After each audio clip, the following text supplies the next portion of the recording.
Hello बच्चों, let's read this question. If 1 unit of mass equal to 4 kg, 1 unit of length equal to 1/4 meter, and 1 unit of time is 5 second, then 1 joule equal to x unit of energy in this system where x is.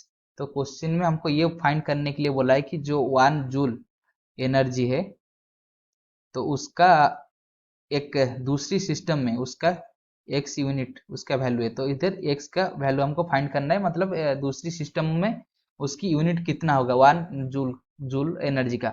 जो दूसरी system है उधर क्या है, उसका 1 unit जो मास है और 4 kg का बराबर है, और इधर 1/4 मीटर को एक यूनिट लिया गया है और 5 सेकेंड को 1 यूनिट लिया गया है। तो उसके लिए जो की कॉन्सेप्ट है,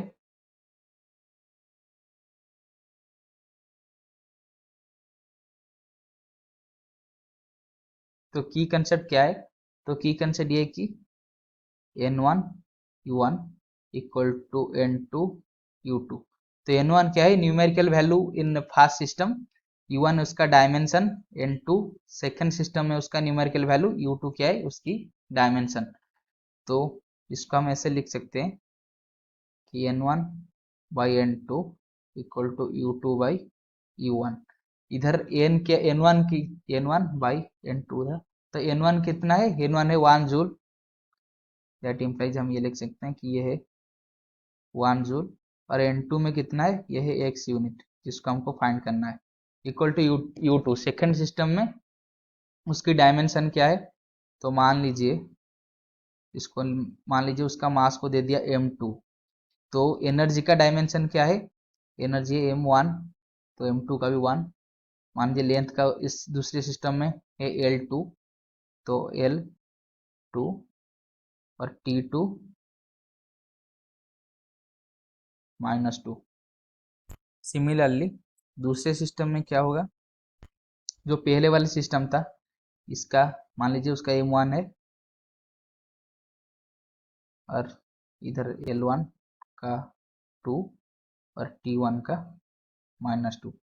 हमको क्वेश्चन में गिवन ये है कि जो पहले वाले सिस्टम में जो m1 है वो क्या है 1 kg है, और जो दूसरे वाली सिस्टम है उसका एक यूनिट क्या है 1/4 kg ऑफ पहले 4 kg। इसका मतलब हम ये लिख सकते हैं कि जो m2 है वो क्या है 4 kg है, इसका मतलब ये है 4m1। सिमिलरली पहले वाले सिस्टम का जो L1 है वो क्या है 1 मीटर है, जब जूल में होगा तो ये kg मीटर और सेकंड में होगा। तो L1 अगर मीटर में है तो L2 कितना है, तो L2 क्वेश्चन में गिवन है कि 1/4 मीटर, तो 1/4 मीटर, तो ये हो जाएगा कितना 1/4 ऑफ L1। और जो टाइम है वो जूल के लिए क्या होना चाहिए 1 सेकेंड होना चाहिए, और जो दूसरे वाली सिस्टम हमने लिया है उधर जो T2 है कितना है, ये है 5 सेकेंड। तो ये अगर 5 सेकेंड है, जो कि हम ये बोल सकते हैं कि 5t1 है। तो इसको अगर इस वैल्यू का अगर हमें जो इक्वेशन लिखा था इधर डाल देंगे तो ये हो जाएगा 1 joule by X unit equal to, तो m2 का वैल्यू हो गया 4m1 उसकी पावर 1, ये हो गया m2 हो गया 1/4 m1, सॉरी 1/4 L1, 1/4 L1 उसकी पावर 2, और यह गया 5t1 और उसकी पावर -2 डिवाइडेड बाय, वो क्या है इधर m1 का पावर 1, L1 का पावर 2 और t1 का पावर -2। तो इसको अगर सॉल्व करेंगे तो m1 का पावर, इधर m1 का पावर कट जाएगा, L2 इधर L1 का पावर भी 2 कट जाएगा, t1 -2 इधर भी ये कट जाएगा, तो रहेगा क्या 4 इंटू 1/4 का पावर 2 इंटू 5 का पावर -2।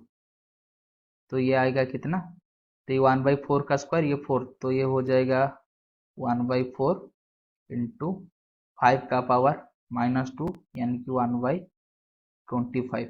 तो ये हो जाएगा 1/25 100 जो कि 0.01। तो हम ये बोल सकते हैं कि 1 joule by X unit equal to 1/100। तो हम इधर ये लिख सकते हैं कि जो 1 जूल बाई एक्स यूनिट है वो क्या है, 1/100 है। तो जो एक्स यूनिट है वो कितना हो जाएगा, वो हो जाएगा 100 जूल। तो यही क्वेश्चन हमको फाइंड करने के लिए बोला था, जो एक्स यूनिट है वो कितना है, वो हो जाएगा 100 जूल। तो ये 100 यूनिट हो जाएगा ए। तो ऑप्शन है 100 unit is the right answer. I hope you have understood this question. Best of luck.